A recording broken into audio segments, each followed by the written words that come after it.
continuando con estas pláticas, charlas, como habíamos dicho anteriormente, hoy vamos a tratar el tema o el asunto de la arquitectura y la cultura, arquitectura y centros culturales, arquitectura y museos. Es otra área que hemos desarrollado en nuestro taller a lo largo ya de varios años.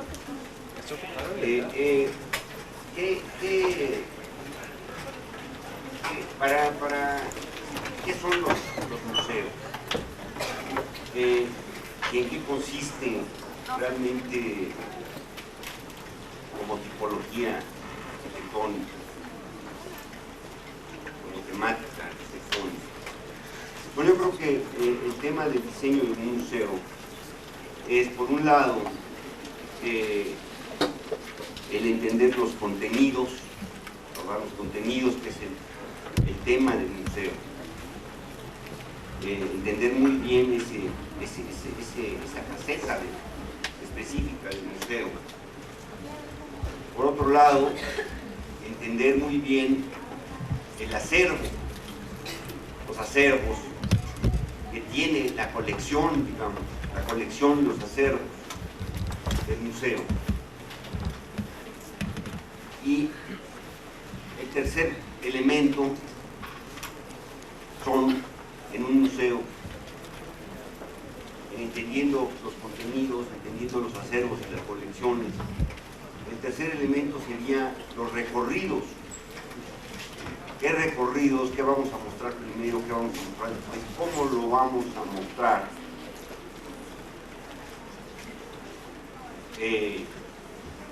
Entonces, una parte fundamental de un museo son esos recorridos. Una parte dinámica en la cual nosotros nos vamos moviendo y vamos viendo esos contenidos, esos acervos y esas colecciones. Y por último, desde el punto de vista arquitectónico, obviamente, en sí, el contenedor. Es decir, el contenedor es el elemento arquitectónico en sí, museográfico en sí, que tenemos que diseñar. Ahorita vamos a entrar en eso. Desde el punto de vista programático o de objetivos, pues el museo, básicamente, hablando por un lado de esos contenidos, esas colecciones, esos recorridos y ese contenedor, también se habla o se debe de ver, por un lado, la función del museo, la función educativa del museo. Es decir, si es una colección permanente, si son colecciones, si son a base de galerías, exposiciones temporales, si tiene un componente muy fuerte de tipo educativo. Entonces, por lo tanto, el museo debe ser muy fuerte en el área de clases, talleres infantiles, talleres para adultos. Es decir, la función social y educativa que lleva a cabo el museo, aparte de sus contenidos y aparte de sus colecciones. Tercero, si el museo realmente es un hacedor, un factor de investigación, ¿verdad? Entonces necesita lugares para investigación, para los curadores, para la investigación, para la restauración, ¿verdad?, de los objetos, o para investigaciones subsecuentes, es decir, continuas, ¿verdad? Y está dentro de esta parte de investigación y difusión del museo. Entonces, otra parte muy importante son las bibliotecas del museo, la biblioteca, el acervo, el bibliotecario que pueda tener en relación a los temas que desarrolla el museo, a los contenidos. Y por último, bueno, está en los aspectos administrativos, los aspectos precisamente también del acervo, en términos de guardar, no exhibir, sino guardar un acervo, y entonces poderlo registrar, poderlo mostrar a distintos especialistas que estén haciendo investigación. Normalmente hay inclusive museos que tienen más grande, por supuesto, el número de piezas, los contenidos y las colecciones, es mucho más grande en el acervo que en lo que están mostrando, ¿verdad? Se dice que las bodegas y los acervos de un museo pues deben ser mínimo de otro tanto de lo que se exponga,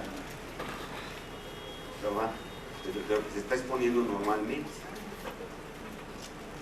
De ahí que, por ejemplo, es absurdo que un museo como el Museo de Arte Moderno no tenga un lugar para guardar los acervos, ¿verdad? No tengo un lugar para las bodegas, no tengo un lugar para la restauración, no tengo un lugar para todo eso, y que realmente tampoco tenga una biblioteca. Por lo tanto es un museo sumamente incompleto.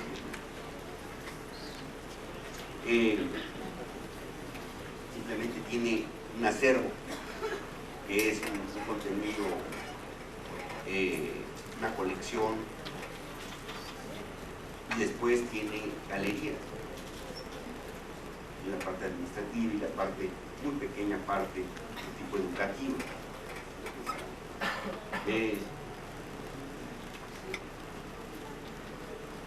Los museos son en general lugares para rescatar la memoria.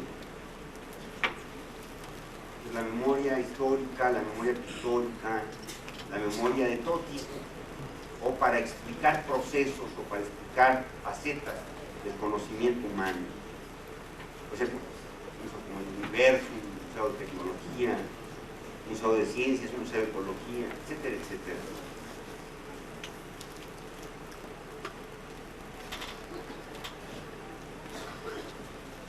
Los que nosotros hemos desarrollado son básicamente museos de arte, museos de artesanías, es decir, artes y culturas populares, museos de arqueología y centros culturales. ¿En qué se diferencia un centro cultural de un museo? El centro cultural básicamente es un centro vivo, muy vivo, y no tiene colecciones, no tiene acervo. Puede mostrar, tiene galerías, ¿verdad? Puede tener galerías, pero básicamente no tiene colecciones, no tiene recorridos,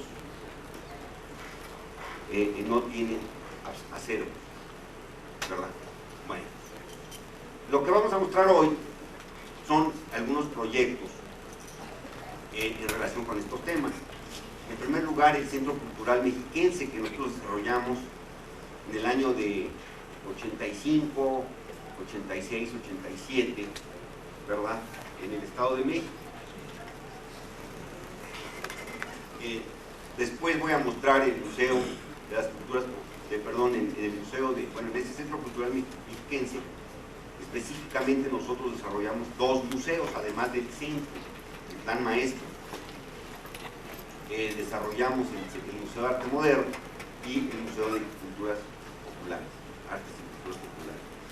Después tuvimos la oportunidad de desarrollar el Museo de Paquimí en Piedras Negras, en Casas Grandes, no Piedras Negras, en Chihuahua, ¿verdad? Y después tuvimos también la oportunidad de proyectar un museo arqueológico en Cancún, que no se construyó. Y voy a mostrar una faceta también de un parque, que es el Cedazo en Aguascalientes, en la parte de su centro cultural.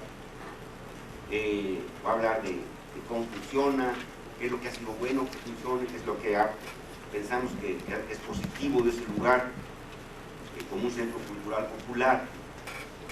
Y también trataré posteriormente ese tema como un parque, adicionalmente, como un parque recreativo, ecológico, digamos, ambiental, instituciones ambientales.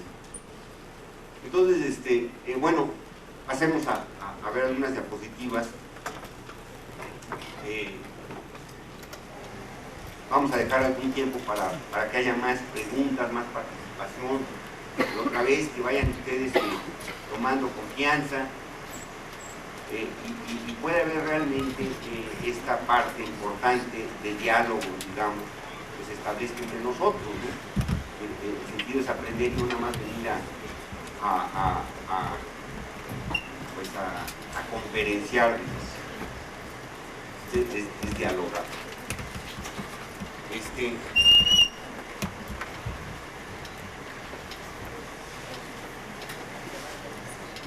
Bueno, ven ustedes,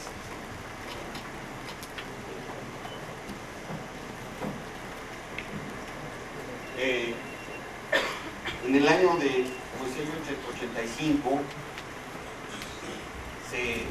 existía un organismo en el Estado de México llamado OSEC, Organismo de Centros Estratégicos de Crecimiento, un organismo descentralizado, sumamente interesante, que creó Del Mazo, la gubernatura de Del Mazo, con objeto de desarrollar específicamente una serie de centros estratégicos. Entonces, este lugar, que se llamaba la Pila, la ex hacienda de La Pila, está al norponiente de la ciudad de Toluca. Se compró este terreno, un terreno muy grande, que había comprado la administración anterior, un terreno enorme de una hacienda muy bella, 180 hectáreas, ¿verdad? Y que nos pidieron a nosotros hacer un plan maestro, a ver qué se podía hacer ahí. Entonces, de hecho, no se pidió como partida un centro cultural o un museo. Se nos pidió estudiar ese terreno, estudiar la potencialidad del lugar y revisarlo y proponer un programa, proponer un plan, un programa de la famosa Hacienda La Pila. En la administración de Jiménez Cantú, el gobernador anterior a Del Mazo, se había concebido este lugar como un lugar de ventas, de promoción industrial, ¿verdad? Y se había hecho un edificio que se dejó abandonado, que era para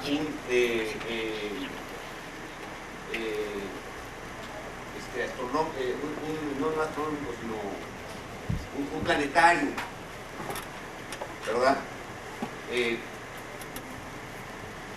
Después se vio que el planetario se hizo como estructura y hicimos un análisis y resultaba que simplemente para comprar el equipo del planetario costaba una enorme cantidad de dinero, cerca de más de $1 millón para manejar realmente el planetario.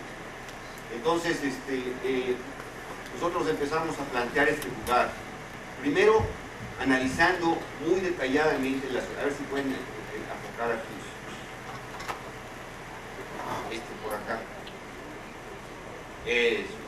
Vean ustedes, este es Toluca, la zona urbana, el corredor industrial y perfecto, gracias. Y este terreno está aquí, 280 hectáreas. Al mismo tiempo se les había dado, otorgado, no sé, o vendido, pero parece ser que fue un otorgamiento de hacer el Tecnológico de Monterrey, Unidad Toluca, en este punto. Y resulta que la Universidad Autónoma del Estado de México está acá. Entonces ya eran dos hechos importantes localizados al norponiente de Toluca, al poniente o al surponiente, o al poniente francamente. Aquí está la salida a Valle de Bravo, acá está la otra salida a Valle de Bravo, ¿verdad? Y aquí está la salida de la Ciudad de México. Entonces nosotros lo que analizamos es que hay una tendencia muy fuerte hacia la Ciudad de México, de conurbación, que una conurbación entre Toluca y México pues es sumamente negativa. ¿Por qué? Porque en ese momento, cuando Toluca sea parte de la Ciudad de México, va a perder completamente su identidad de capital del Estado, ¿verdad? Y eso es totalmente negativo para un Estado. Segundo lugar, que como Estado, tiene un Estado muy rico. La segunda cosa que nos analizamos, que expusimos, fue que como Estado no había un peso específico de capital. La capital del Estado de México, uno de los estados más importantes de la República, ¿verdad? No tenía museos, no tenía cultura, no tenía una biblioteca importante que le diera identidad al Estado.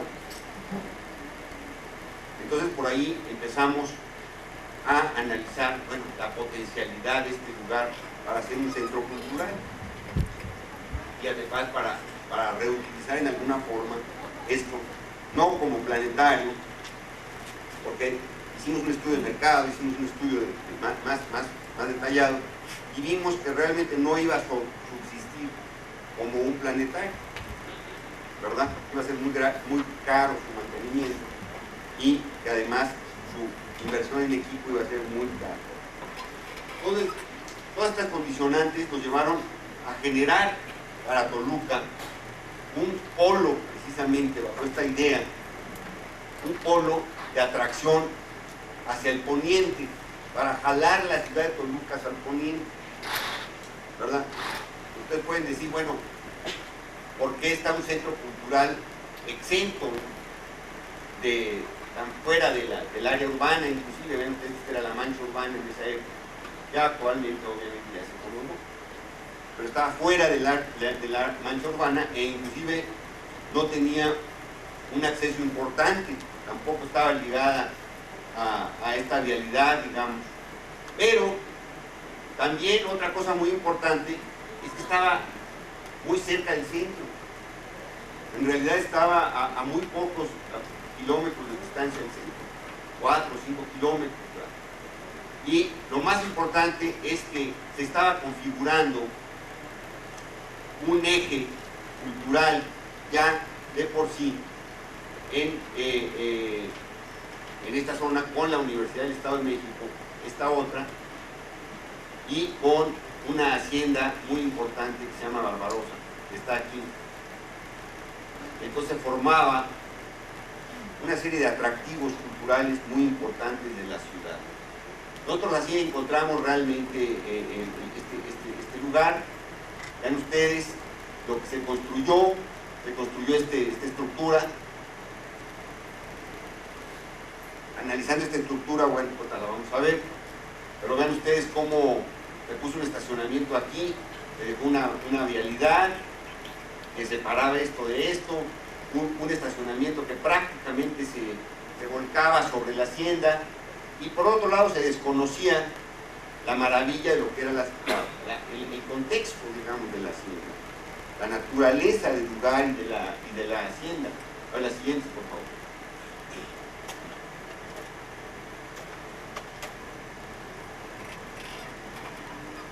Con este hecho, aquí está la universidad, aquí está el campus del tecnológico, aquí están las 180 hectáreas de un río que baja desde el Nevado de Toluca, ¿verdad? Y que crea dos cuerpos de agua muy importantes.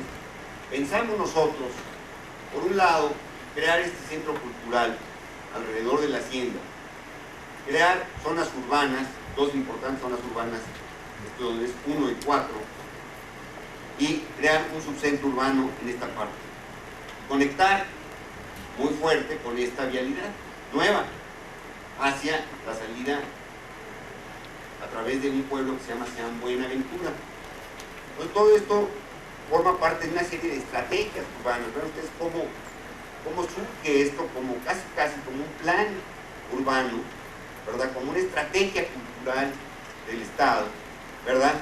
Y va entonces configurándose esta visión como un centro cultural. Aquí está esta otra hacienda, Entonces podía generar toda una relación entre dos universidades importantes y dos haciendas. La siguiente.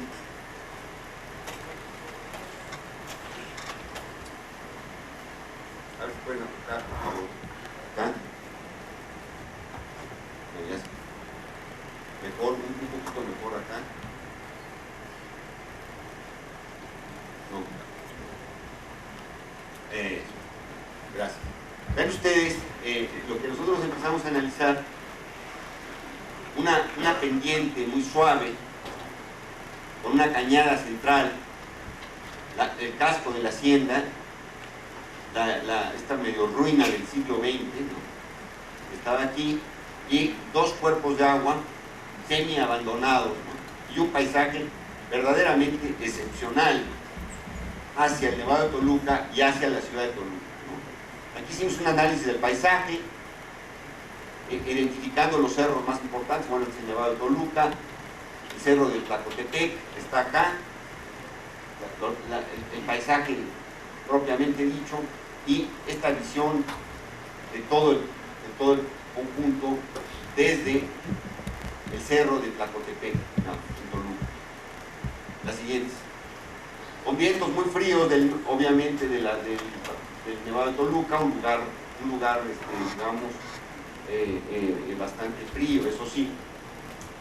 Bueno, fue la estrategia, la creación de una biblioteca, la creación de un museo, y posteriormente se añadió la idea de otro museo, un museo arqueológico que estaría aquí. Eso, vamos a pegarlas si podemos enfocar mejor. Eso. ¿Verdad? Entonces nosotros, este fue un planteamiento general, la creación de un desarrollo de vivienda media baja, vivienda residencial, y posteriormente se hizo otra escuela aquí, una escuela de educación física. Aquí está el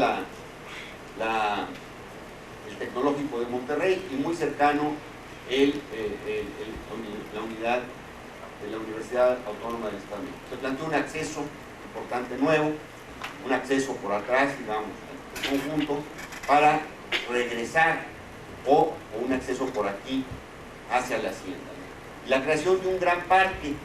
Ven ustedes, este es el parque, un parque muy natural, conformado por macizos arbóreos, ¿verdad? Y grandes explanadas de pasto, de usos múltiples, digamos.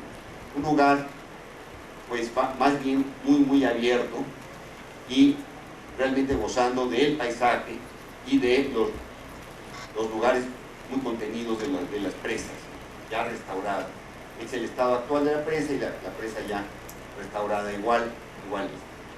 Se plantea una entrada por aquí y el acceso a un centro cultural importante, que sería este, en donde estaría un museo de culturas populares en la hacienda, todas las oficinas del Instituto Mexiquense de Cultura, un museo de arte moderno que no existía en la ciudad de Toluca, una biblioteca estatal en esta parte, y un museo de antropología e historia. ¿Cuál fue nuestro trabajo? Nuestro trabajo fue, por un lado, esta visión planificadora, por otro lado, la visión de la creación de este plan maestro, y por otro lado, ya el diseño en sí de los espacios exteriores y de estos dos museos. Se invitó al arquitecto Pedro Ramírez Vázquez a hacer la biblioteca estatal. Es buena idea, secundamos la idea, exacto. Y el Museo de Antropología también lo proyectó Ramírez Vázquez. Nosotros establecimos alturas, establecimos desplantes, formas básicas, digamos, y como ustedes ven, sugerimos este giro para dejar las vistas hasta las montañas del Cerro Este, o obviamente hacia el Nevado de Toluca o hacia el Cuerpo de Agua. Vamos viendo ya en detalle. La siguiente, por favor.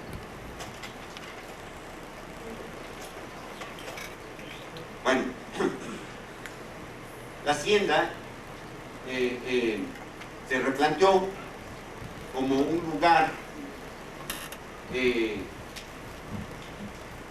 donde habría un museo de charrería que estaría en este lugar, y un museo de artes populares acá, y un museo cotidiano de la vida cotidiana, de las artesanías cotidianas domésticas del Estado de México, y aquí se conectaría también la parte de las oficinas del Instituto Mexiquense de Cultura. En este proyecto invitamos al arquitecto Gonzalo Gómez Palacio a que colaborara con nosotros como coautor de este proyecto. Pues este proyecto es un proyecto, digamos, de coautoría. Vamos a la siguiente y luego regresamos. La siguiente. Vean ustedes, ya esto fue lo que nos encontramos nosotros, este cascarón. No sabemos ni siquiera quién lo hizo, quién lo proyectó, pero nos parece un elemento, pues, totalmente equivocado en el lugar, totalmente equivocado el material, totalmente equivocado la posición, desconocía completamente el casco, por otro lado bastante feo, y imagínense ustedes, luego llegaron y construyeron estas plataformas de estacionamiento enfrente de esto, estando en un lugar maravilloso. Total, que nuestro gran reto era retransformar este edificio. No era esta idea clásica de que nos encontramos con un edificio y lo primero que piensa un arquitecto malo es cómo transformo el anterior, ¿verdad? Para negar a mi anterior colega. No, la cuestión era que este edificio realmente no le gustaba a nadie y que además pues realmente era una afrenta al paisaje y demás. Entonces nosotros nos encontramos con esta estructura. Ven ustedes, básicamente el círculo, ¿no? En donde al centro había un auditorio que se dejó, y aquí estaba, que era donde iba a estar el planetario este, y nosotros planteamos entonces un recorrido para adecuar esta estructura con estas columnas circulares, ¿verdad? Adecuarlas a un recorrido a base de mamparas muy simples de un museo de arte moderno, en donde habría por un lado un vestíbulo, por otro lado se manejaba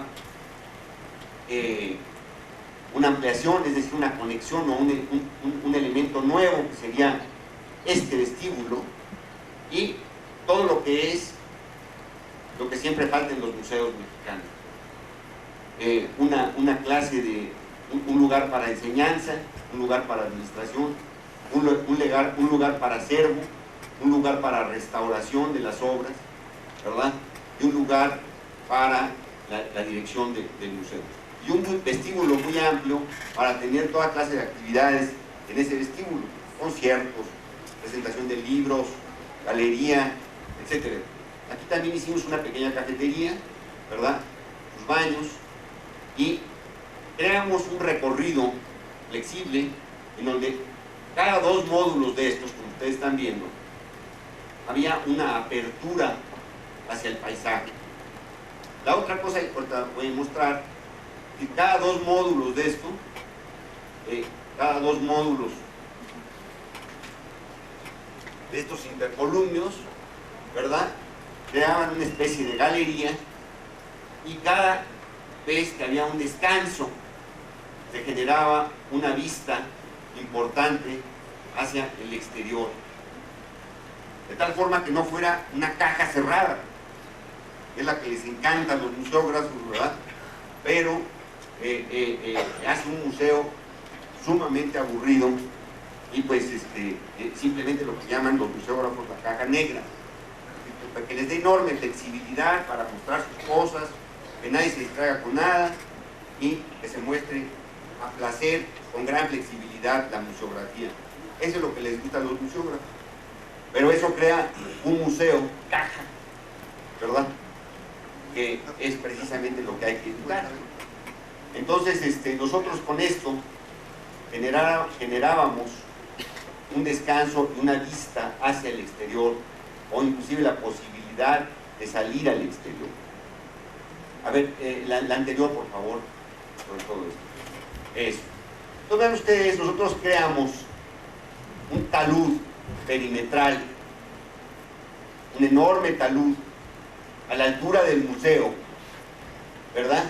Y generamos una serie de luces cenitales, perimetrales, que nos daban una enorme calidad de luz. Luz para exponer obras, para exponer esculturas, ¿verdad? Por otro lado, tamizábamos la luz con estos parteluces verticales, ven ustedes aquí, ¿verdad?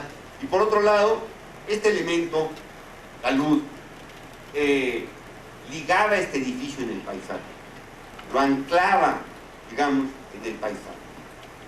Vean ustedes este mamotreto puesto allí, me parece que descendió de Marte, ¿no? En cambio este edificio, pues vean ustedes, llegaba, vean ustedes cómo surge del paisaje, y creábamos estos dos edificios nuevos, este vestíbulo y todo lo que era el acervo, la administración, el control y la restauración. Y su acceso muy claro de llegar con camiones para cambiar las exposiciones. La siguiente. Eso es. Vamos a la siguiente, por favor. Eso. Entonces ven ustedes cómo nosotros creamos este elemento que es este talud y lo manejamos. Entonces no podíamos, digamos, o no queríamos tampoco, bueno, transformar este edificio totalmente, se nos hubiera ido todo el dinero en eso. Había una relación a 45 grados con la hacienda, ahorita la van a ver, ¿verdad? Y que se viera muy claramente el acceso, pero hacíamos este acceso por acá, ¿verdad? Por atrás, para, como decía yo, sentar el edificio en el paisaje. Otra cosa importante fue cubrir este talud con la piedra del Estado de México, que es la piedra de Guadalupe, ¿no? Y por último, vean ustedes esta cosa que también nos servía para que el edificio volviera a emerger del terreno. Con esto, con estos parteluces, con estos anillos, ¿verdad?, que filtran la luz y que aquí hay un tragaluz. Como ustedes ven aquí, nosotros empezamos, ahorita voy a hablar después de la plaza, hay una referencia siempre inmediata a lo que es el símbolo más importante geográfico del Estado de México, de este lado, ¿no?, del poniente. El símbolo geográfico más importante del Estado de México en el lado oriente, obviamente, es el Popocatépetl y el Iztaccíhuatl, ¿verdad? Pero de este lado, pues es el Nevado de Toluca. Entonces, para nosotros era importante esta relación, este eje de composición hacia el Nevado. La siguiente, por favor. La siguiente. Eso. Entonces, ven ustedes, veamos este vestíbulo, este es el edificio nuevo, ¿verdad? Y creamos este elemento que curva, que generó un mural. Este mural, invitamos al maestro Luis Nishizawa a que diseñara este mural, a que lo desarrollara, y lo hicimos desde el anteproyecto con él, una concepción de un mural que realmente se integrara arquitectónicamente en el edificio.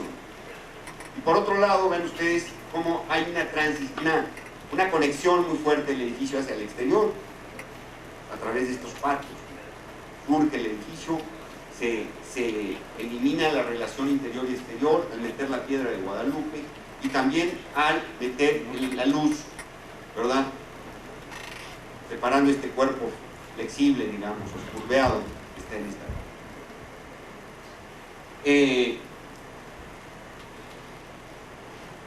Luis Nishizawa habla de este mural y dice que el origen de la vida, bueno, toda la vida, el elemento cultural más importante del Valle de Toluca fue el petate. Entonces él creó un petate aquí como una base, es una especie de base, una especie de cuna, ¿no? Nacemos en el petate, dormimos en el petate y morimos en el petate y ahí nos entierran también. Y entonces el petate que viene del tule, ¿verdad? Él hablaba del tule como un elemento importante de la cultura del Lerma, de la cultura del valle. Y por otro lado, incrustaba estas piedras a manera de soles, unas piedras abstractas que pueden tener diversos significados, no tenían un significado especial. Perforaba esta maravilla, bueno, la piedra por excelencia del Estado de México, que es el basalto, que es el recinto, ¿verdad? La siguiente, por favor. Ven ustedes aquí cómo se curva el mural, tiene 24 metros de largo, ¿verdad? Y genera básicamente este acceso. Bueno, este maestro maravilloso, cantero, vean ustedes cómo se está haciendo el maestro Ángel, un cantero, escultor realmente, que ha hecho pues maravillas en todas partes del mundo, ¿verdad? Realmente uno de los artesanos más increíbles que yo he conocido, ¿no? Lástima que está de espaldas porque tiene una cara muy expresiva, ¿verdad? Es una maravilla este señor, no este. Vean ustedes, trabajó con no sé cuántas personas, y cada uno de los módulos está curveado a mano, es una especie de metate curveado, ¿no?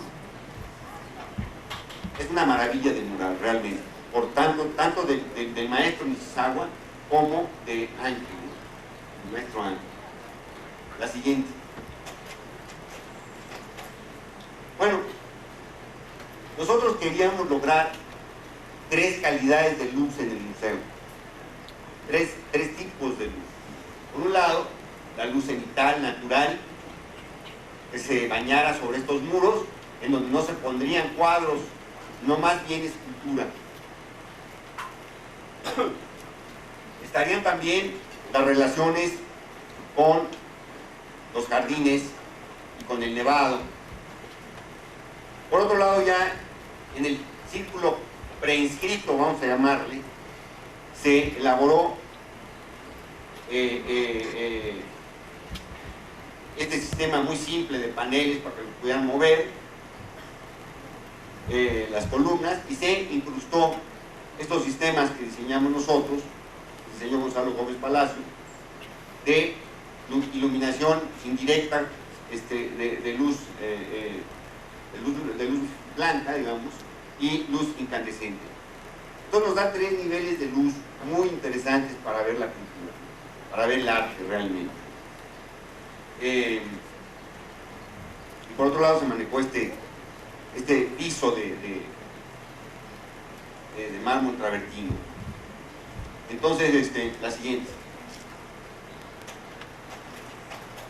Bueno, vean ustedes, es lo que, a ver si pueden enfocar esto. No, falta toque. Vean ustedes, qué vista, ¿no? Tan preciosa, tan maravillosa, a lo que es el Nevado de Toluca. Por otro lado, estos patios, ¿no? Son lugares abstractos, con la cantera de Guadalupe, manejada integralmente. Bueno, pues esto fue esta parte del museo. Realmente para nosotros aprendimos, es la primera vez, queríamos entrar al tema de los museos. Fue la primera vez que tuvimos oportunidad, y la persona que nos enseñó realmente toda esta parte museográfica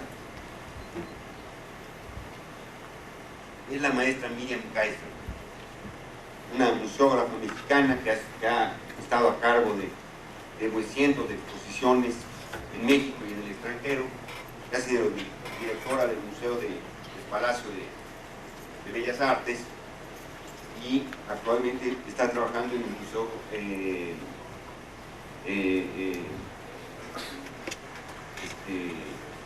Siqueiros, David Alfaro Siqueiros. Miriam Kaiser pues, realmente fue la persona que nos introdujo y nos asesoró y trabajó con nosotros en todo el tema de los museos. La siguiente. Bueno, luego viene el tema de la plaza, la creación de un campus.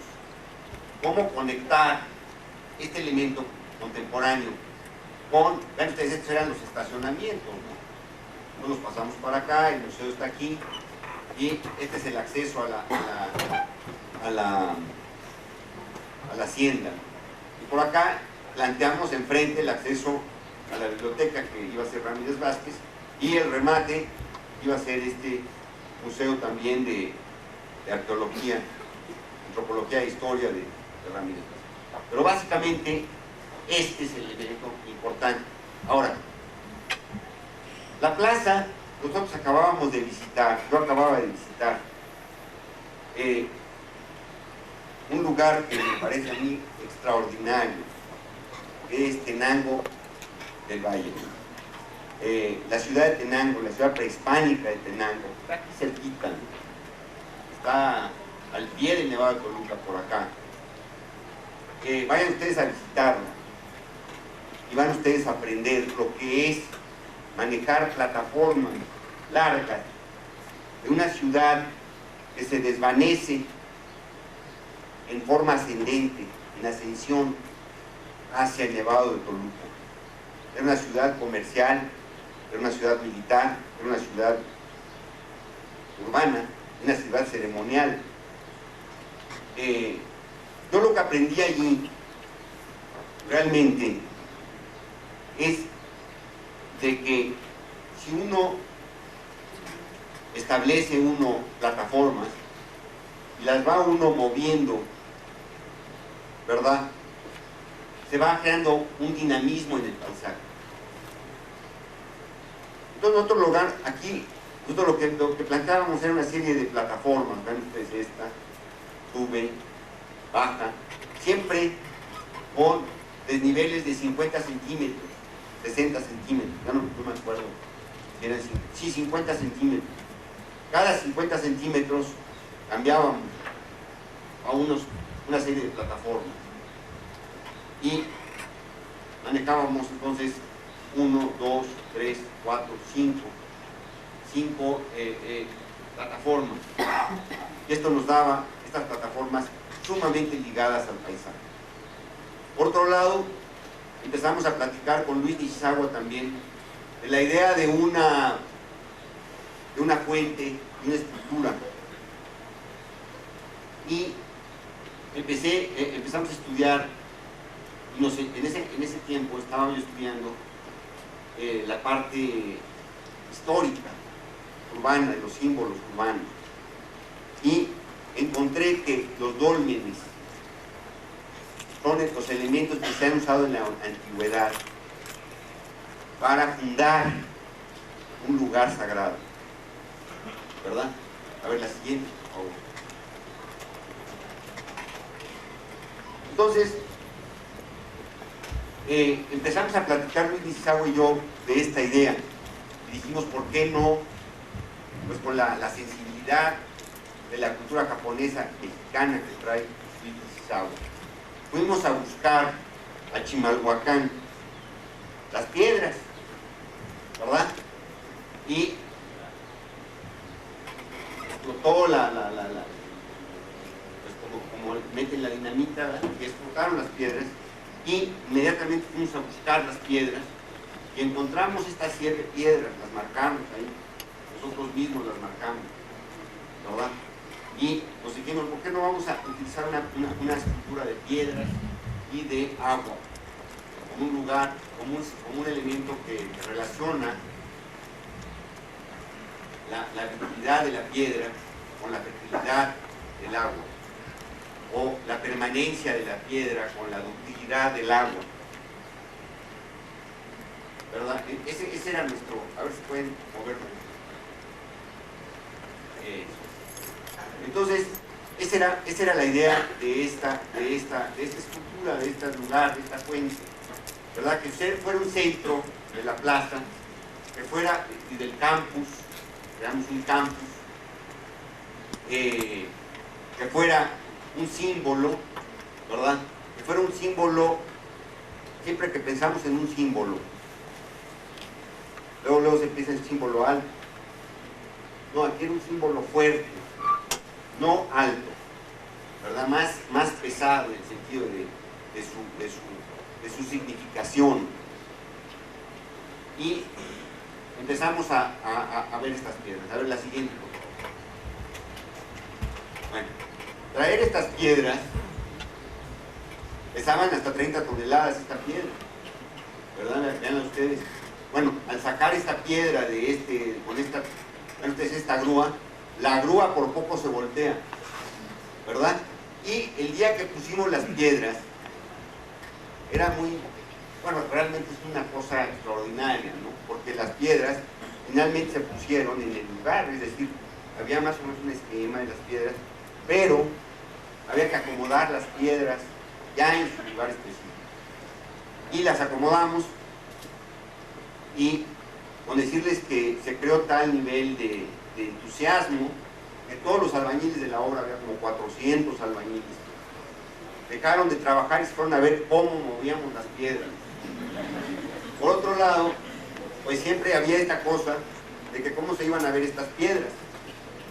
Todas las autoridades no nos autorizaban a hacer esta escultura, hasta que me dijeron, bien, ¿sabes qué? Ya nos tenemos que llevar las plataformas, la grúa se va mañana. Entonces yo dije, yo tomo la responsabilidad, si me corren, ¿no? Que el gobernador me ha dado ya saben ustedes, las estructuras de poder en México, ¿no? Y sobre todo con los símbolos, se asustan con los símbolos, ¿no? Con las estructuras, con eso se asustan. Entonces yo dije, adelante, vamos a poner las piedras. Y bueno, esta piedra mide, vean ustedes, es una maravilla, mide creo que 4,70 o 5 metros esta piedra. Vean ustedes la relación de esta persona con el largo de la piedra. Es una piedra verdaderamente increíble. Fue también esta otra vez, aquí también hubo una primera vez, de empezar a manejar esta parte de las piedras, que ha sido otra parte fascinante para mí del paisaje. La siguiente. Bueno, aquí están ya las piedras, aquí está el Museo de Ramírez Vázquez, ¿verdad? Y la relación que nosotros hicimos, por ejemplo, creamos el cuerpo, no lo tenía la hacienda, lo creamos para armar todo un paredón en un lado de la plaza. Y esta es la piedra esta grande, esta piedra, bueno, todavía se le dieron ciertos toques, ¿verdad? Con el escultor, con este maestro Ángel y con Luis Izagua, ¿verdad? Y prácticamente las bendijo de esa forma. Vean ustedes la relación esta que decíamos, con la montaña, y vean este cuerpo es adicionado. La hacienda no es una hacienda espectacular, ni es una hacienda que tuvo una gran riqueza, ni es una hacienda granelera, corredera, una hacienda muy simple, de trabajo, vamos a llamarle, mucho de trabajo, no de hacendado, en el sentido tradicional de cómo conseguimos las haciendas en México. Una hacienda muy productiva, digamos, la siguiente, pero poco lujosa, digamos. Entonces nosotros creamos esta entrada, recuperamos esta troje la convertimos en un lugar para exposición del objeto del mes, exposiciones temporales, y creamos esta fuente y este jardín sobre el tema de lo que representa la hacienda, que es la hacienda de la Pila, ¿no? La siguiente.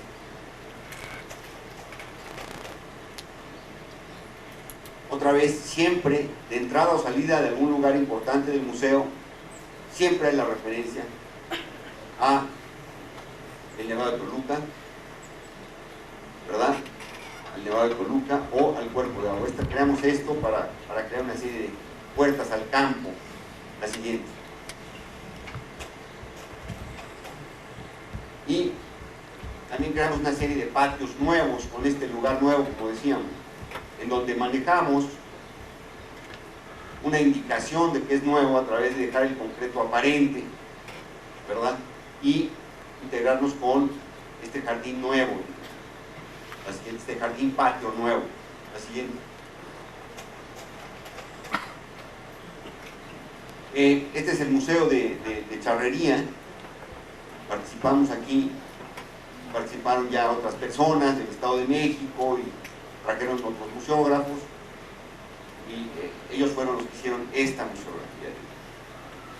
En general, digamos, se respeta mucho la arquitectura, ¿no? La arquitectura granelera de estas columnatas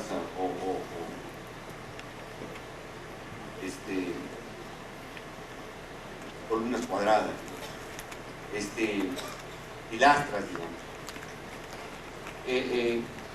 Aquí está esta otra parte. Había habido una pseudo restauración de la hacienda. Entonces nosotros simplemente la limpiamos, esa restauración, que estaba muy barroca, y volvimos realmente al sentido más simple de la hacienda, y a dejar localización de ventanas altas y otras que daban a los patios. Y se hizo una investigación y pues de todo lo que son las artesanías del Estado de México, que son realmente una maravilla. El aspecto que no tiene este museo, que es una lástima, es que no es un museo vivo.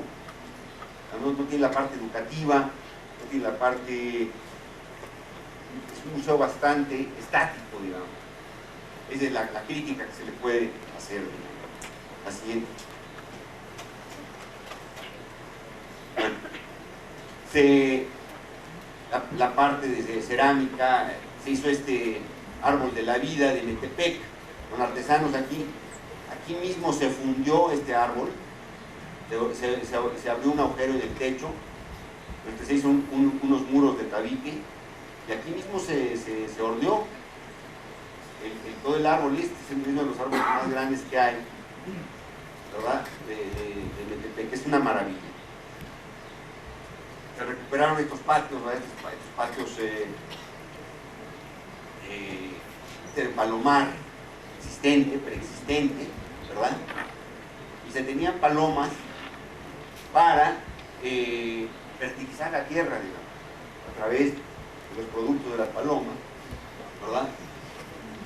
Es digamos, un guano sumamente fértil. Vean ustedes toda esta parte pasiva de las haciendas, ¿no? De biotecnología pasiva, era muy importante antes. La siguiente. Bueno, eso fue nuestra experiencia en la Pila, digamos, en el Centro Cultural Mexiquense, ¿verdad? En nuestra introducción a los museos, empezamos a entender realmente de qué se trataba un museo, cómo se manejaba, etcétera, etcétera.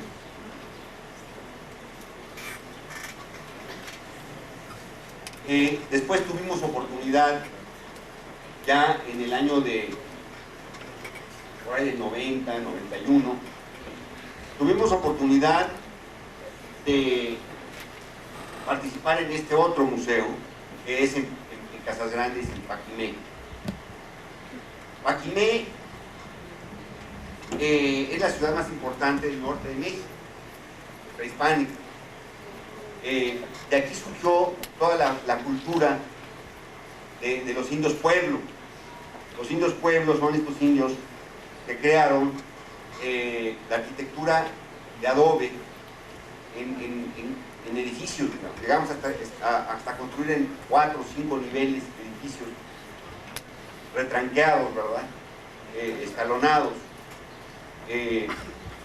La maravilla de esta ciudad es que, ante todo, a diferencia de las ciudades, digamos, del altiplano o de Mesoamérica,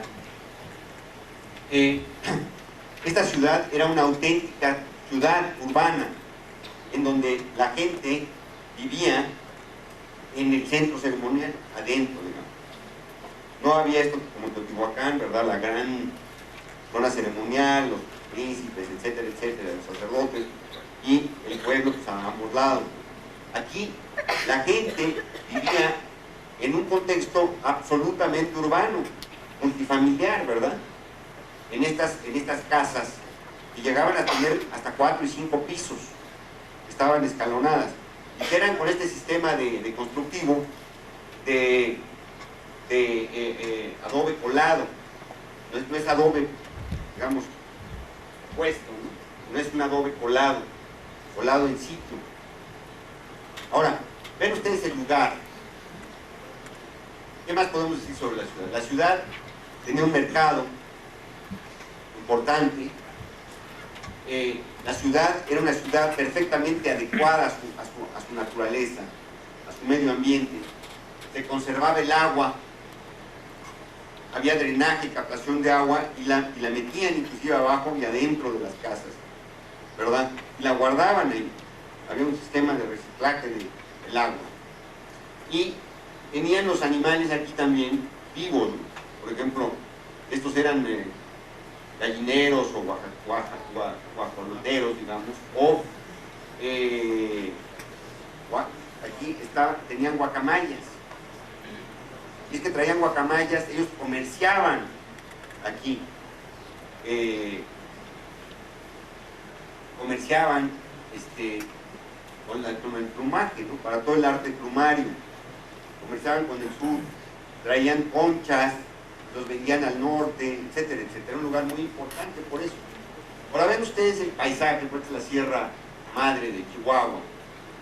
Aquí empieza pues la gran cordillera chihuahuense.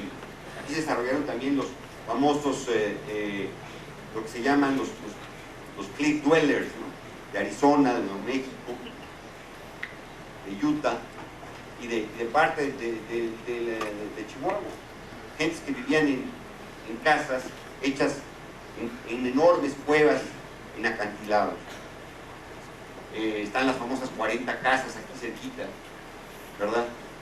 Es un lugar verdaderamente impresionante, es decir, es un lugar sumamente fuerte, pero es un lugar también sumamente delicado, porque vean ustedes, tampoco es un gran centro ceremonial con pirámides enormes y con una arquitectura, los grandes patios o los grandes cuadrángulos, ni nada de eso, ¿no? Es una ciudad, bueno, pues pequeña, etcétera, etcétera. La siguiente. Bueno, no he acabado de decir por dónde está la ciudad. A ver, la siguiente, la atrás para abajo. Es muy importante eso. Atrás. También. Eso. Vean ustedes la sierra, es decir, es una planicie. Hay un poco de agua, hay un río. En realidad es un lugar seco, con temperaturas que van de los 10 grados bajo cero o más a los 40 grados sobre cero o más. Son temperaturas extremas y con unos vientos impresionantes. De hecho, estos muros los tienen que reconstruir cada 2 o 3 años los arqueólogos, porque con el viento se deshacen. La misma, es un desierto, esto es verdaderamente lo que es el desierto, ¿verdad? Entonces aquí estábamos en esta situación extrema de temperaturas, pero con vistas, ven ustedes, pues de las más bellas que podemos tener, sin una sola cosa, ¿verdad? 40, 50 kilómetros a la redonda. La siguiente. Ven ustedes otras partes de la ciudad, el mercado, pero también hay una parte ceremonial. Hay lo que llaman dentro de esta cultura las jivas, que es un lugar cerrado, es un lugar, un altar, digamos, donde las ceremonias más importantes, ¿verdad? Quiero que observen de esta forma porque esto para nosotros fue muy importante. La siguiente. Bueno, Paquimé también se caracteriza, y otra de las enormes aportaciones de Paquimé, del norte, que generalmente bueno, ya saben ustedes, ¿no? La visión que teníamos centralista de que más allá de Zacatecas pues ya era la gran Chichimeca, los bárbaros del norte, ¿no? Pues no, resulta que pues, la sofisticación, ven ustedes, de esta cerámica, ven ustedes esta figura de mujer durmiendo o dando a luz, una relación de agua, y una serie de mitos impresionantes, ¿no? Y ven ustedes toda la maravilla de la cestería y la cerámica de Paquimé, que se desarrolló en todo el suroeste de Estados Unidos y en el norte de México. La siguiente. Bueno, entonces nosotros se nos escogió precisamente en este lugar. El INAH nos invitó a desarrollar este proyecto. Pues creemos que porque precisamente entendíamos esta calidad del paisaje. Había habido recientemente otras arquitecturas que no, en general, fueron sumamente agresivas con las ruinas. El arquitecto es muy importante en Chichén Itzá, en el Tajín, por ejemplo, se construyeron edificios pues que a Lina le parece que están completamente fuera de escala y de importancia con respecto a lo que es lo más importante, que es, pues realmente tenemos que tener una posición histórica, ¿no? Como arquitectos. ¿A qué venimos aquí? Pues a ver la ruina, no venimos a ver el edificio. Aunque el edificio se tiene que ver también, pero no venimos a ver el edificio. Eso se nos tiene que clavar en la cabeza, ¿no? ¿Me explico?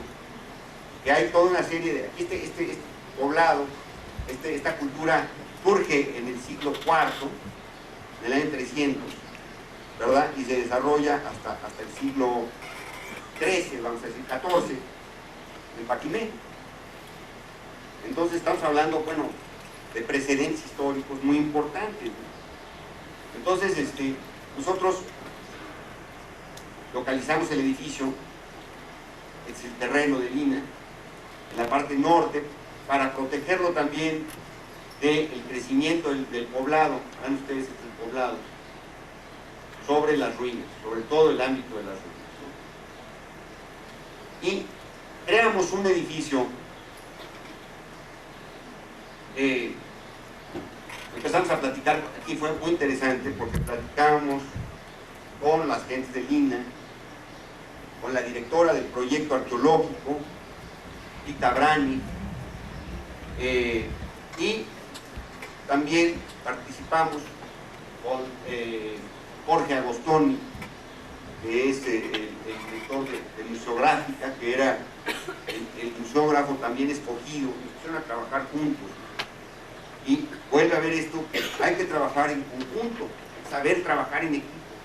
Cuando nos toca, cuando no nos toca, ser líderes, ¿verdad? O cuando nos toca oír, cuando nos toca proponer, cuando nos toca torcer la mano, cuando no nos toca salvar, es decir, definitivamente ser también inflexibles, ¿verdad? Bueno, la siguiente, por favor, luego regresamos. Bueno, nosotros entonces, digamos, el esquema, yo acababa de ver los edificios de Talahuando y habíamos acabado también el otro edificio circular. Entonces vienen dos precedentes, un edificio arqueológico de Ando, en el cual manejaba una serie de geometrías, ¿verdad?, que cruzaban el paisaje y se incrustaban en el edificio. Y a mí me interesó mucho este gesto, digamos. Me interesaba muchísimo este gesto.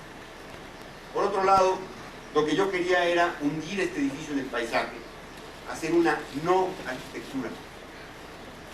Una arquitectura subterránea y una arquitectura, volvemos al concepto de vacío. es decir, una arquitectura en que valieran los vacíos más que el lleno, y que, por otro lado, nos fueran diciendo algo estos vacíos, nos fueran organizando el espacio. Mi ideal era que este edificio prácticamente desapareciera en el paisaje y que el desierto se subiera sobre el edificio y luego ya se quedaba ahí. Ese era mi ideal, ¿verdad? Y que simplemente surgiera el edificio con 2 o 3 elementos, vean ustedes, 2 elementos y ciertas puntas que marcaran puntualmente el edificio en el paisaje. Vamos para atrás. Entonces nuestra idea fue penetrar al edificio, bajar, tener un vestíbulo, otra vez un vestíbulo amplio, una cafetería, ¿verdad? Y una sala de videos, o es esta, perdón, es esta, una sala de actividades infantiles o culturales, ¿verdad? Una tienda y unos baños. Por otro lado, la idea de tener una serie de salas, básicamente tener 3 salas, porque aquí iba a haber exposiciones temporales en el vestíbulo, pero básicamente era un museo de sitio, en donde contaba mucho la parte, ven ustedes, de restauración, bodega, esta es restauración, esta es bodega museográfica, y todos la serie de servicios del edificio, del propio edificio. Entonces nosotros dijimos, vamos a crear cada una de las salas en relación a un patio, de una forma definida, de tal manera que la sala 1 estaba relacionada a un patio que le llamábamos el patio circular del desierto. La sala 2 es esta, en una transición, y relacionábamos con un patio alargado que se iba hacia la serranía, que llamábamos el patio del arroyo seco, otra de las ecologías importantes de la sierra. La tercera sala, esta sala, relacionada con este patio triangular que le llamábamos el patio de la sierra. Y por último, el espacio central, un espacio circular central, relacionado con los arroyos que bajan de la sierra, entre piedras. Por eso nosotros dábamos una visión, por un lado, relacionada de ecología o de medio ambiente con salas, temas, contenidos, vamos a llamarlo, y con acervos, ¿verdad? Y por otro lado, también le quitábamos la idea subterránea al museo, que podría llegar a ser un poco obsesiva o podría llegar a ser un poco deprimente o dominante, tener un museo totalmente subterráneo, la sensación de un museo subterráneo. Bueno, la siguiente, por favor. No, está bien. No, la de atrás. Eso. Pues ven ustedes, también está. Ven ustedes, por ejemplo, es el arroyo seco, cómo emerge el edificio hacia afuera, ¿verdad? Bueno, los servicios, ¿verdad? Teníamos aquí otra cosa importante que era tener el techo como un elemento importante de una plataforma para ver este paisaje horizontal y también ver desde aquí las ruinas, tener un mirador, porque a mí se me hacía lo más interesante ver las ruinas de alto, porque el tema de los muros estos, como se ve más bonito es cuando están con las sombras sobre el piso, empieza realmente a emerger la ciudad. Aquí el sol es tan fuerte que realmente del día no se ve prácticamente los muros, digamos, no se distinguen bien. Para nosotros era importante este mirador. La siguiente, luego vamos a ver qué pasó con el mirador. Ven ustedes, esta era un poco la visión, de repente emerger con 2 o 3 formas geométricas muy simples, un círculo, un paralelepípedo y un triángulo con una quilla, digamos. y luego ver realmente la parte de arriba como una gran plataforma con estas directrices, digamos, o geometrías incrustándose en el edificio o cercenando el edificio. La siguiente. Ven ustedes, ahí está el edificio. Cuando llegamos, vemos aquí, prácticamente el edificio está dentro del paisaje.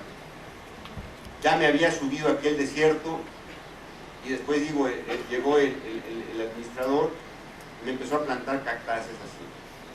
Esa es una parte. Cuando llegamos y dijo que como este desierto se sube aquí, era un problema de fuego potencial, ¿no? Entonces, bueno, ahí vienen todas estas cosas de la enseñanza y el tratamiento y la lectura del paisaje. Él quería unos taludes verdes, ¿no? Pero poco a poco ya hemos convencido y efectivamente el desierto ha ido creciendo y subiendo hasta esta parte baja. Este es como llegamos y percibimos el edificio. La siguiente. Esta es la parte trasera del edificio, vamos a decir, la parte que tiene el arroyo seco. Ven ustedes cómo se integra el edificio en su paisaje, en su contexto, que es realmente extraordinario. Bueno, otro punto importante era que nosotros queríamos manejar siempre los círculos con piedra. Y los elementos lineales a base de muros de concreto y aplanados, ¿verdad? Para dar esta visión que teníamos al principio de la Kiva. La siguiente.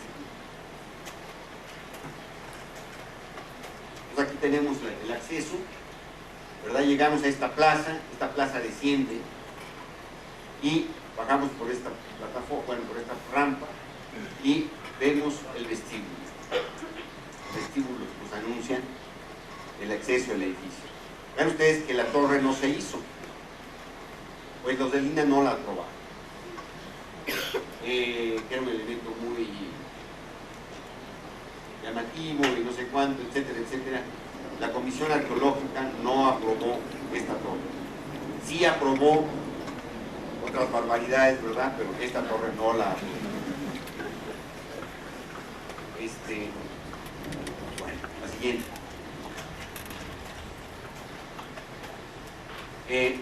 También se puede subir al edificio inmediatamente al techo, a través de esta gran rampa. ¿Ven ustedes? La luz de Paquimé es extraordinaria. Es hasta también es una luz tan fuerte que es siguiente, ¿no? O el sol también es siguiente. Pero ven ustedes, subimos aquí, bueno, descubrimos esta maravilla. El canto al desierto realmente, ¿no? Bueno, por algo las religiones, de las 4 o 5 religiones más importantes, 3 surgieron del desierto. Algo tiene el desierto de místico y de misterioso, de religioso. También durante nuestra investigación, los arqueólogos nos dijeron que este era un adoratorio prehispánico muy importante. Entonces, el edificio está orientado hacia allá y es el arroyo seco, ve hacia la punta, marca ese punto. La siguiente.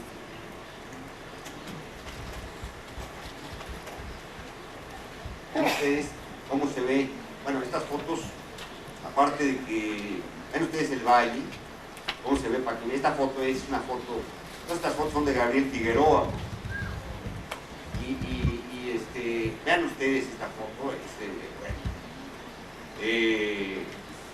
es muy emocionante esta foto, ¿no? Porque está esto en sombra, ven ustedes cómo llegó exactamente el momento que estaba dando la luz a las ruinas, y luego su relación con este valle, ¿no? Y el río, esta galería que pasa a un lado de las ruinas de Paquimé. La siguiente. Bueno, bajamos al patio y tenemos este patio. Es un patio circular que nos baja con una escalera rampeada. Y tenemos esta visión de una serie de plataformitas para tener este lugar como un lugar para tener ciertas actividades de representación. Se han realizado aquí conciertos, se han realizado exposicioncitas de artesanía, etcétera, etcétera. O también se han realizado, pues se sacan mesas, etcétera, actividades culturales. Y la relación del agua para nosotros era importante. Vean ustedes cómo aquí manejamos todo en el color rojo, incluyendo la fuente, la cascada se chorrea. La piedra es piedra de allá de Chihuahua, de la zona, ¿verdad? Y es una piedra que está sobrepuesta, no es una piedra que cargue. Todo el sistema constructivo es muy interesante. Es un tambor circular de concreto, con unos muros de concreto. No hay una sola columna en todo el museo. Llega a haber hasta claros de 20 metros, con unas traves de 2 metros. La siguiente. ¿Ven ustedes? Bueno, esta columna... No, que no había. Esta columna agarra digamos, el tambor interior. Lo que me refiero es que no hay columnas en el espacio. Bueno, ok, ya ganan ustedes. Ya dos columnas.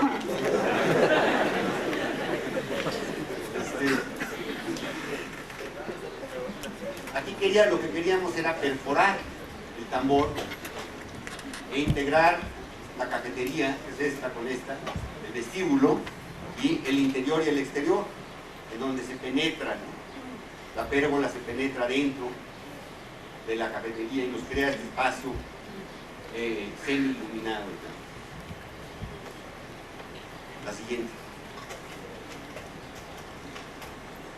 Bueno, vean ustedes, por ejemplo, de la sala 1,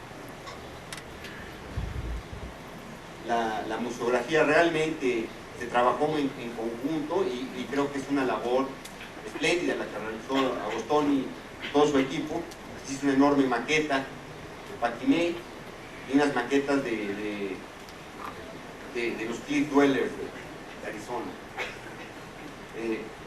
Y se hizo, es el primer patio que requiere un enterramiento en el desierto. La siguiente, la captación del agua también. La siguiente. Bueno, vean ustedes, aquí está la parte, la columna se quitó, ¿eh? Esta sí existe. Entonces, tenemos esto que va y que nos conecta con el adoratorio, ¿no? Realmente como un concepto de jardín, de arroyo seco, lo que se da aquí en la sierra. La siguiente.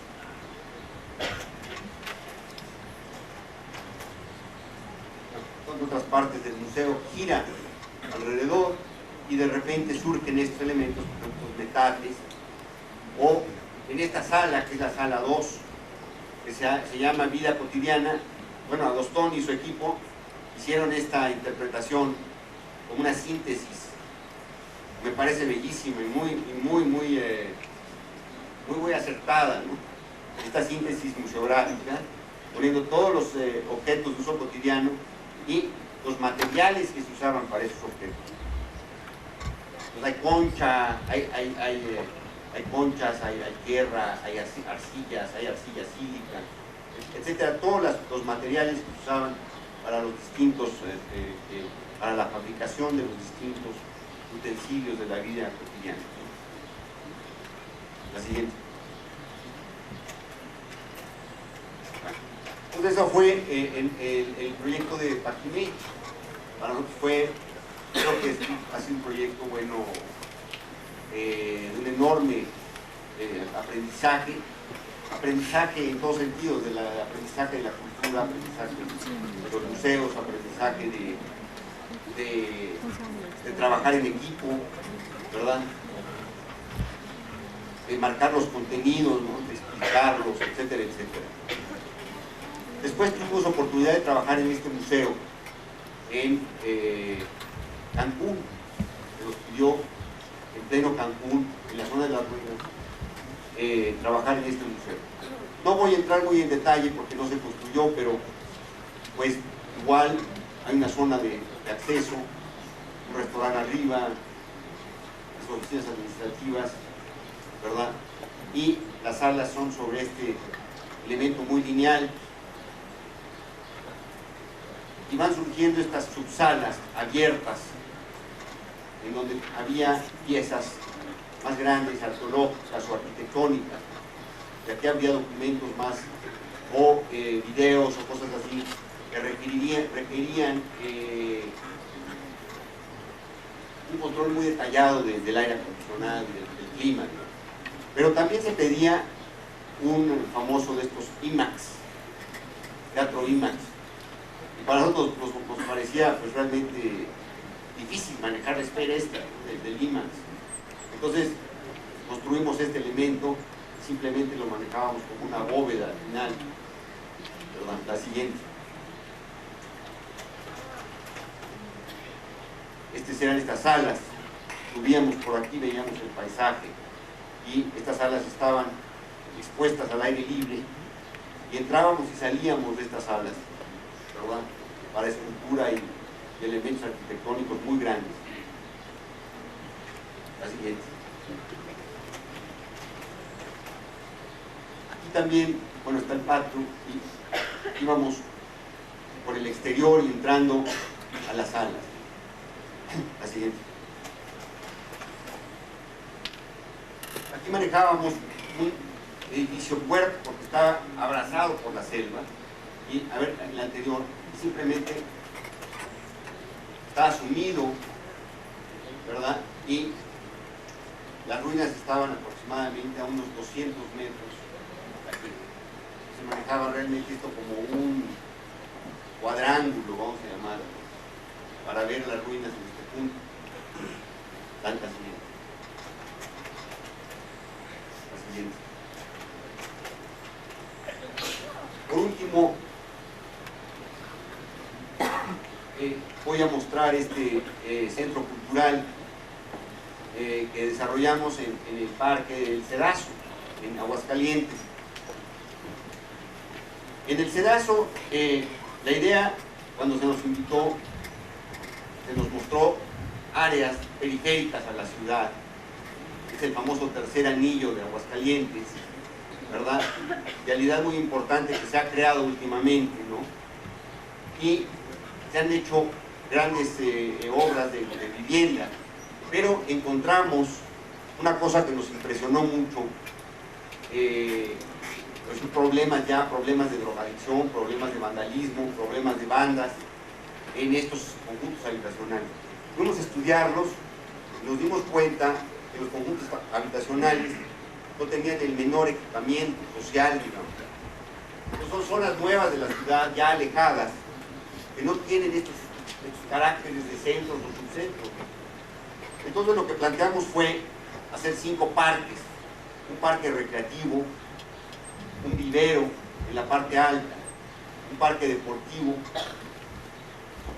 una parte de lo que llamamos un arroyo vivo o un parque ecológico, natural, digamos, y por último un centro cultural en la entrada, un centro cultural que fungiera como un centro, como un subcentro de esta parte de la ciudad, ¿verdad?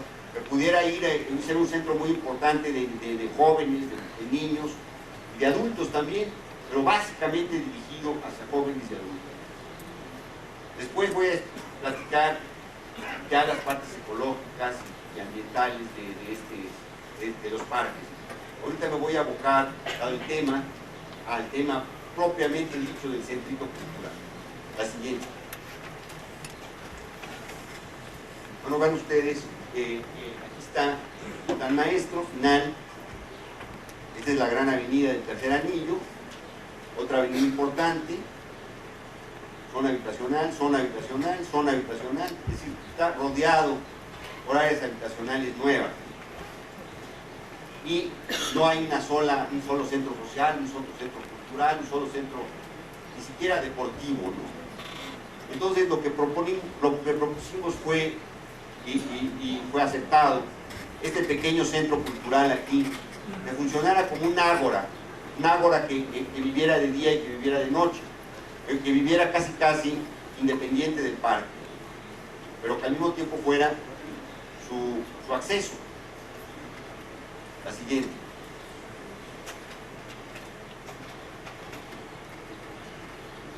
A ver, la siguiente, por favor. La siguiente. Eso.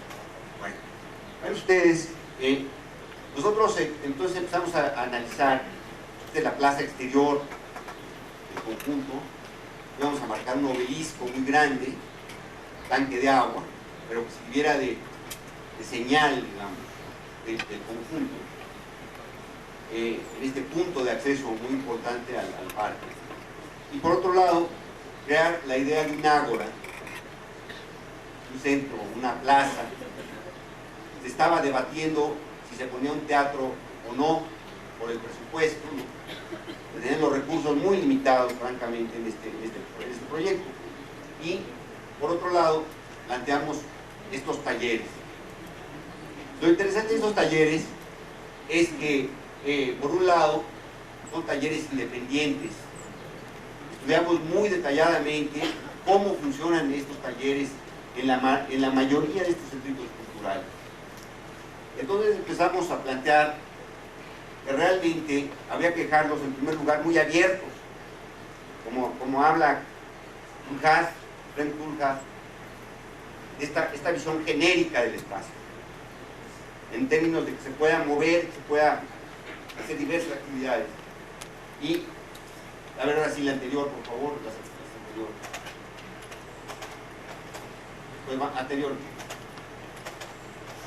Pues vean ustedes, aquí son 10 por 10 metros, en donde se planteaba unos lugares abajo, ¿verdad? Para distintas ocupaciones, talleres infantiles, talleres, una biblioteca, un taller de danza, y siempre en este lugar todos los servicios, especialmente el taller. Otra cosa que investigamos es que el taller lo debe de manejar una persona. En este caso es el maestro realmente del taller, se hace responsable del material, se hace responsable de abrir y cerrar el taller, de limpiarlo, de tener los focos, etcétera, etcétera. Si hacemos un centro cultural así indefinido, hemos dado cuenta de que pues, el director de intendencia pues, no pone los focos, luego dice, no, pues es que entraron los de no sé dónde al taller de tal y ya se llevaron el equipo, etcétera, etcétera. Entonces cada maestro en este lugar es depositario de la llave del taller, a manera, por cierto, por otro lado, sacado mucho el esquema de estos talleres de aquí de la escuela, ¿no? De Villagrande. Yo creo que, es decir, yo pensé la vida que teníamos en los talleres, ¿no? Yo realmente un pequeño director que arma después el sobrepiso de talleres, y se arma la gran escuela, ¿no? Era un poco este esquema, y este esquema ha resultado muy bien allá en Aguascalientes. La siguiente. El segundo tema era cómo construir estos talleres de la forma más económica posible, porque el presupuesto era sumamente bajo. Bueno, entonces utilizamos la lámina rolada para crear estos espacios en una sola columna en su interior, ¿verdad? En su interior, subrayado, una serie de columnatas perimetrales. Esta lámina rolada, pues realmente nos ponía, en vez de que costara 4,000 pesos metro cuadrado, estábamos hablando de 2,000 pesos metro cuadrado. Entonces, realmente bastantes austeros los talleres estos, ¿no? Y otra cosa que queríamos era la transparencia, de que estando en la plaza se vieran las actividades culturales, para que unos invitaran a otros, es decir, los que están haciendo la actividad, invitaran a los otros a acceder a los talleres. Ahora sí la siguiente. Entonces aquí, ven ustedes, de los sistemas son, creo que son 8 talleres, 2, 6, 5 y 3, 8, efectivamente. Y se manejan independientemente desde una sola administración, ¿verdad? Pero cada maestro, de cada tipo de taller, o de repente puede crearse otro taller. De repente inventaron algo que inclusive no habíamos planteado en el programa, un taller de computación, un taller de adultos, de educación para adultos, un taller de cuento infantil, y así sucesivamente. No se sabe exactamente ni qué talleres ni qué programas van a desarrollar. Por lo tanto, es absurdo realmente dar esa especificidad de los espacios en relación a esos locales. La siguiente.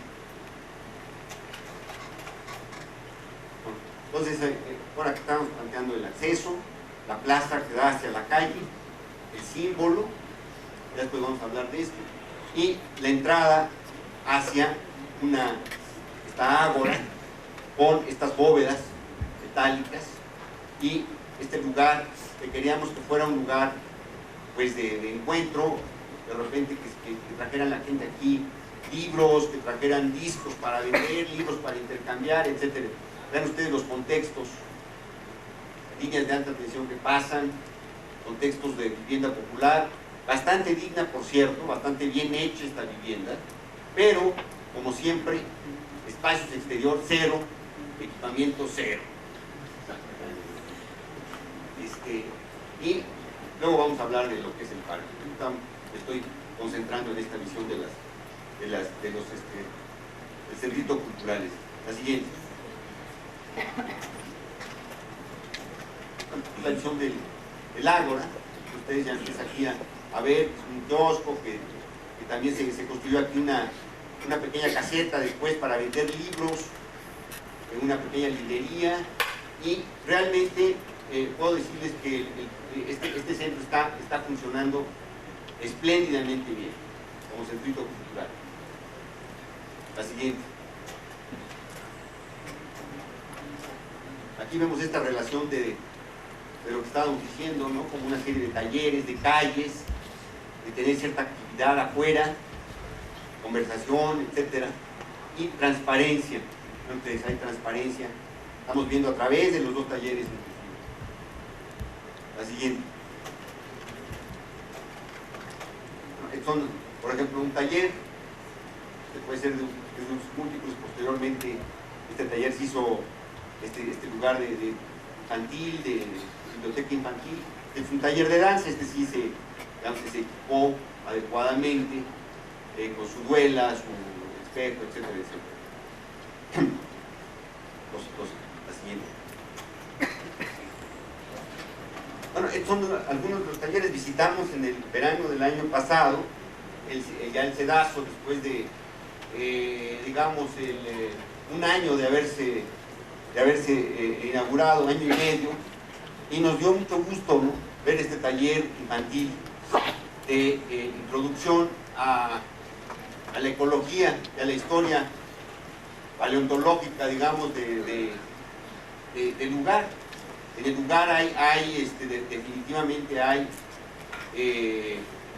fósiles, ¿verdad?, muy interesantes, y se muestra estos trabajos, toda la ecología y toda la historia ecológica, paleontológica, ¿verdad?, botánica, del propio parque y del lugar, digamos. Vemos aquí, por ejemplo, todos estos pósters que han sido en combinación con los niños, de sus maestros, y los cursos se dan y se cobran realmente muy poco, funcionan mucho en el verano y también en las noches y en las tardes. La siguiente. Es todo. Muchas gracias.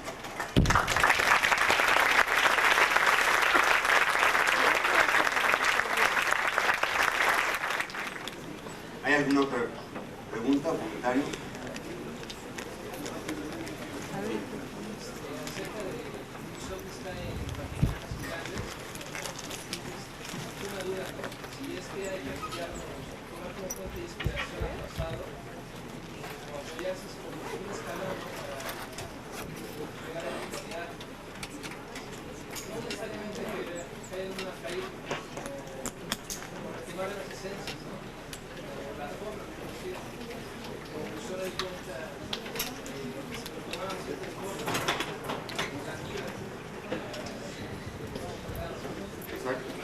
Sí, pero ustedes, en primer lugar, porque pues el respeto a las normas.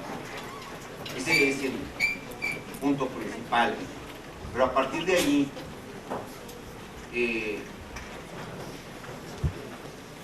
empezamos a pensar, bueno, pero tampoco queremos hacer un museo subterráneo y punto, porque es muy molesto hacer un museo subterráneo. Entonces lo empezamos a perforar, esta idea de la perforación. Y dentro de esta perforación me empecé a acordar yo de ciertas perforaciones que he hecho Ando, ¿verdad? A base de elementos geométricos contrastantes, ¿no? Que se incrustan en estas geometrías y empiezan a haber ciertas directrices, muros que se incrustan. Entonces vean ustedes cómo no es todo ni el prehispánismo absurdo, elemental, ¿no? Hay visiones de Ando, hay visiones de otros museos. Por otro lado, la visión que yo obtuve, fortuitamente, ¿no? Nos tocó este museo, que nos decían que un museo era absurdo hacerlo circular, ¿no? Es lo que los maestros aquí nos enseñaban, ¿no? Que siempre el Museo de Wright, el Guggenheim, era un anatema de los museos, porque es circular. Y efectivamente es un museo bastante incómodo, ¿no? Es decir, porque va bajando, ¿verdad? Y porque los cuadros se van viendo así en perspectiva y en rampa, ¿no? Entonces, con esa salvedad, por eso los elementos contrastantes, yo quería lograr no una museografía de objetito de ¿cómo se llama? Vitrina tras vitrina. Lo que quería yo lograr que realmente la pared funcionara como una enorme vitrina que pudiera darle gran flexibilidad también al museo y que estuviera muy integrado y el espacio entonces fluyera totalmente, ¿no? ¿Verdad? Y por eso esta visión de las no columnas, ¿no? Una serie de traves que se amarran al tambor central y que rematan contra estos muros, ¿no? En realidad es un círculo y unos cuadrados, ¿no? ¿Verdad? Y esto nos da una enorme flexibilidad. De hecho, fíjense ustedes, fue interesante porque la primera propuesta del museógrafo pues empezó con columnas, con elementos y mamparas. No. Hubo inclusive, pues hubo tensión y hubo conflicto, ¿no? Pero una vez resuelto esa tensión y ese conflicto, y un regreso al concepto, él trabajó espléndidamente y realmente es una museografía de primera, ¿no? Realmente es de primera esa museografía, es decir, se ha ganado premios también esa museografía. Pero la síntesis creo que del museo, lo que es interesante, que no hay que tomar estas relaciones literalmente. En el momento en que las tomamos literalmente, caemos en una serie de pastiches, o caemos en una serie de remedos, o caemos en una serie de caricaturas, ¿verdad? Cuando quiere decir de esta cosa prehispánica, en algunos casos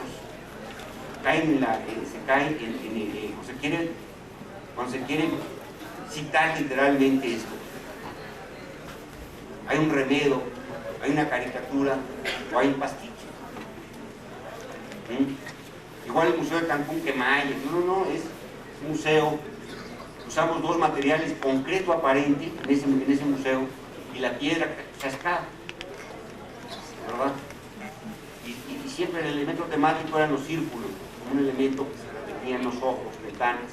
Sucede en el arte maya, pero se referencian muy sutilmente.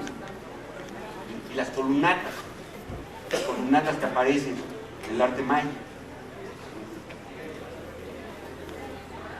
Pero no hay esta visión referencial. Es decir, eso es lo que cae muy, es decir, caemos luego en eso.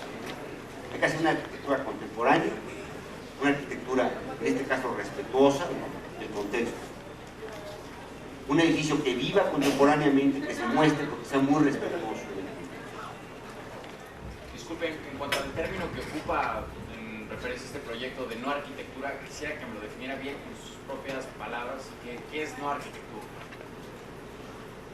Sí. No arquitectura en el sentido de que no es un edificio prevalente, es un edificio objeto. No es un edificio que surja objetualmente y que cree un paisaje. Es un edificio que se integra y se inmerse en el paisaje. Es un edificio que le hemos llamado edificio topografía. Y por eso es una nueva arquitectura, porque el edificio no es lo importante en este lugar, no el objeto, surge la topografía.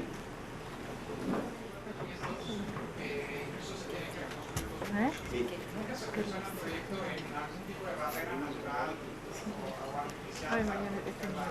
Sí.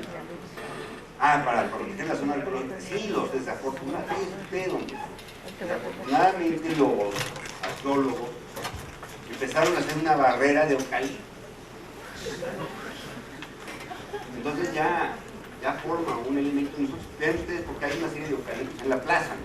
Bueno, es que nosotros nos agarramos de ese elemento para marcar el límite. Pero aquí ustedes el caso precisamente de los arqueólogos que no le preguntan a nadie. Deberían haber preguntado a una serie de paisajistas qué traer, ¿no? Para qué plantar, qué integrar. Sí, efectivamente se ha ido construyendo esta barrera, pero desafortunadamente lo que se les ocurrió poner fue eucaliptus, pero eucaliptus australianos.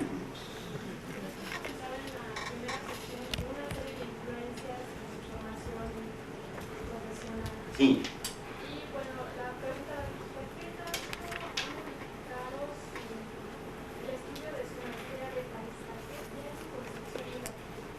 Mucho.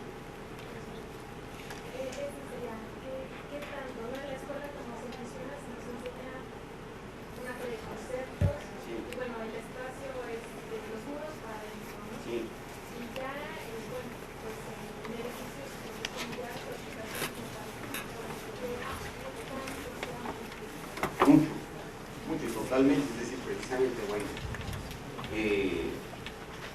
creo que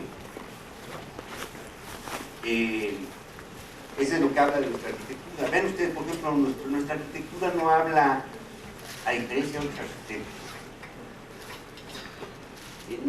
no estamos obsesivamente instalados en un estilo.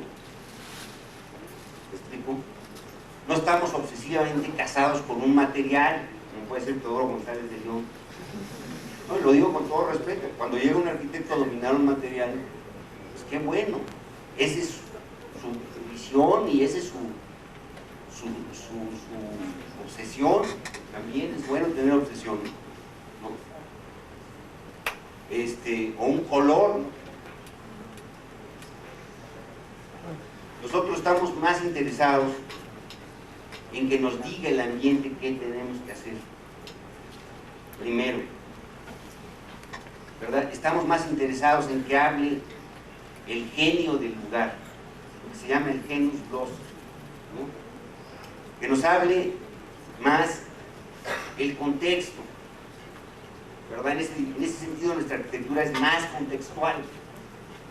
Las otras arquitecturas son unas arquitecturas a veces muy violentas, ¿verdad?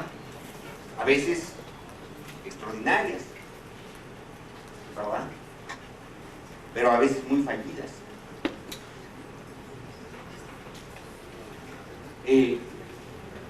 A nosotros nos interesa entonces más ir a estudiar el lugar, estudiar el tema, estudiar el contexto, estudiar la historia, estudiar los elementos precedentes, estudiar las constantes o invariantes, ¿verdad? Y dar una respuesta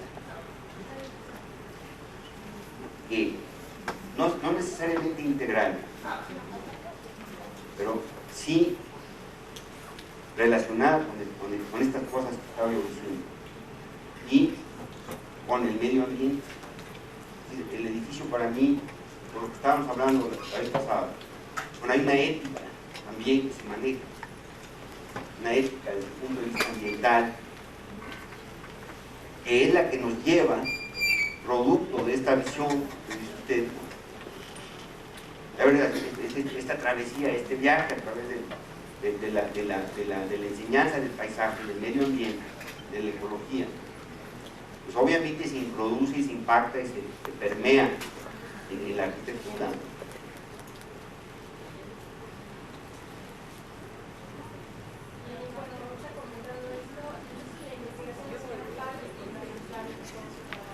Sí. La investigación y el trabajo en equipo, en esa investigación. Yo creo mucho en eso. Y creo mucho en no empezar obsesivamente a echar rayas, ya no tengo. Por eso para mí es muy difícil entrar a concurso, porque mi arquitectura es muy de diálogo. Diálogo con las gentes, diálogo con los asesores, diálogo con el sitio, diálogo con el cliente. ¿Verdad? Y hay entonces una respuesta.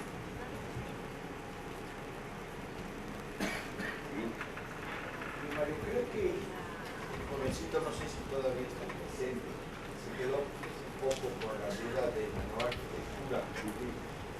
Yo creo que sería un poquito arriesgado hablar de nueva arquitectura, porque finalmente, aunque esté encerrada esa arquitectura, y eso es lo que yo creo que me surgió la duda.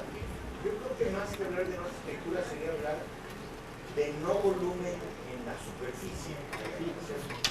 Claro, el término trata de ser radical, ¿no? Yo lo entiendo, pero para choquear justamente el medio arquitectónico. ¿Me explico? Es lo decir, que pasa en Canadá, ¿no? Por ejemplo, en Canadá los campos eran tan hermosos que todo un gran centro comercial se instaló. Entonces, exteriormente no contaban más que unos cuantos árboles y la entrada al centro comercial que tenía 10 niveles bajo tierra y todas las condiciones para ser funcional. sí, Pero sigue siendo arquitectura, pues. por supuesto. No, digo, tan es de arquitectura que la arquitectura del paisaje es arquitectura. Por eso, entiendes, es muy importante este punto, ¿no? Para clarificarlo. Al yo terminar o utilizar ese término de los radicalismos, el término de negar el objeto tradicional que emerge, exacto, que emerge, ¿verdad? El objeto emerge, entonces los arquitectos obsesivamente, con el movimiento moderno, están obsesionados con el objeto, poner un objeto en el paisaje. Puede estar abajo, puede estar integrado, puede estar medio, como lo hacía Wright, ¿no? Pues por eso decía yo que también como lo hace Alvarado, como lo hace Ando,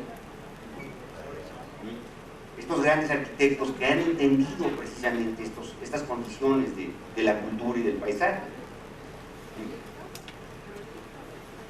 Y la tradición que nos viene más fuerte, el Le Corbusier, es objetual. ¿No? Yo creo que un buen ejemplo sería el espacio escultórico del Centro Cultural, en donde los escultores nada más se marcan algo que está emergiendo, que es la lava, ¿no? Claro, ahí es un marco para una... Este proyecto es un proyecto realmente muy interesante. En primer lugar, es una escultura, lo que se llama entre todo el arte ambiental. Ese arte ambiental,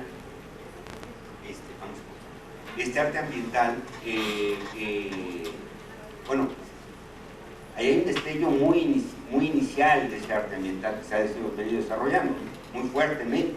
Para acá de pronto Ya se acabó la escultura del objetito tipo Sebastián, ¿no? Ya esa ya se acabó, esa abstracción del objeto. Ahora estamos precisamente en esta manipulación del arte ambiental, del arte que tiene que hablar de una fenomenología, de los fenómenos, ¿no?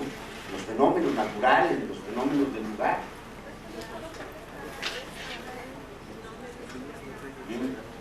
Entonces, pero un edificio que se adelanta todavía más en México, de esta arquitectura orgánica, vamos a llamarle del rayo, o esta arquitectura, voy a llamar topográfica, o esta arquitectura verde que se llama en otros lugares, es el estadio de CU, ¿verdad? En donde un estadio que las 3/4 partes están para abajo. Lo mismo la Plaza de Toros de México, que aprovecharon. Allí menos, exacto, pero hay menos integración. Esto es una belleza porque aquí hay unas referencias maravillosas con las montañas, ¿verdad? Con los volcanes, exacto, con la lava, cómo surge, ¿no? Y cómo se remata el palomar de la prensa, ¿no? Un elemento que remata como una montaña. Hay una metáfora ahí bellísima de la montaña, ¿no? Entonces, decía Wright que era el único edificio que le gustaba de la CU, ¿no? Dice, ¿por qué? Porque todos los edificios son de Le Corbusier, son copias de Le Corbusier. Claro, no, aparte que Wright, no lo invitaron.